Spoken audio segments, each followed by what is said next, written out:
একটি ছোট্ট গ্রামের পাশে ছিল একটি পুরনো বটগাছ। গ্রামের সবাই বলতো সেই গাছের কাছে রাতে নাকি একটি ভূত ঘুরে বেড়ায়, তাই সন্ধ্যার পর কেউ সেখানে যেত না। সেই গ্রামেই থাকত একটি সাহসী মেয়ে, তার নাম ছিল মেঘলা। সে ভূতের গল্প শুনতে খুব ভালোবাসত, কিন্তু ভূতকে ভয় পেত না। একদিন সন্ধ্যাবেলা মেঘলা বটগাছের কাছে গেল। মেঘলা, কে আছো এখানে? হঠাৎ ঠান্ডা হাওয়া বইতে লাগল। তুমি এখানে কেন এসেছ? আমি তোমাকে দেখতে এসেছি। সবাই বলে তুমি ভূত। হ্যাঁ, আমি ভূত। তুমি কি ভয় পাচ্ছ না?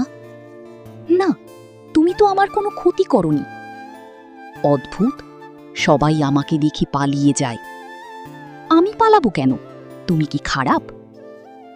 না, আমি খারাপ নই, আমি শুধু একা। মেঘলা একটু দুঃখ পেল। তোমার নাম কি? আমার নাম ছিল অরুণ। অনেক বছর আগে আমি এই গ্রামেরই মানুষ ছিলাম। তুমি এখানে একা থাকো? হ্যাঁ, কেউ আমার সঙ্গে কথা বলে না। আজ থেকে আমি তোমার বন্ধু। ভূতটি অবাক হয়ে গেল। সত্যি তুমি আমার বন্ধু হবে?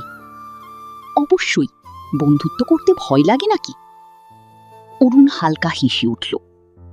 এরপর প্রায় প্রতিদিন মেঘলা বটগাছের কাছে যেত। একদিন, অরুণ, তুমি সারাদিন কি করো?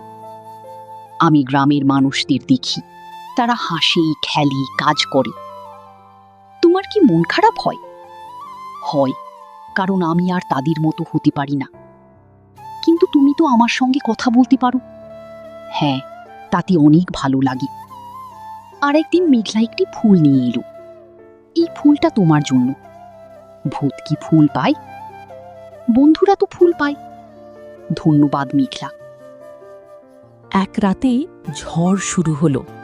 অরুণ, আজ খুব ভয় লাগছে। ভয় পেও না, আমি আছি। তুমি কি আমাকে বাড়ি পৌঁছে দেবে? অবশ্যই। অরুণ মেঘলার পাশে পাশে চলল, যদিও গ্রামের মানুষ তাকে দেখতে পেল না। কয়েকদিন পরে অরুণ খুব চুপচাপ হয়ে গেল। তুমি এত চুপ কেন? আমার সময় শেষ হয়ে এসেছে। মানে? অনেক বছর ধরে আমি এখানে আটকে ছিলাম। তোমার বন্ধুত্ব আমাকে শান্তি দিয়েছে। এখন আমাকে চলে যেতে হবে। মেঘলার চোখে জল এসে গেল। তুমি চলে গেলে আমি একা হয়ে যাব। না, আমাদের বন্ধুত্ব সব সময় থাকবে। আমি কি তোমাকে আবার দেখতে পাবো? হয়তো না, কিন্তু যখনই তুমি এই বটগাছের নিচে আসবে, আমার কথা মনে পড়বে। আমি তোমাকে কখনো ভুলব না। আমিও না বন্ধু। অরুণ ধীরে ধীরে মিলিয়ে যেতে লাগল। বিদায় অরুণ।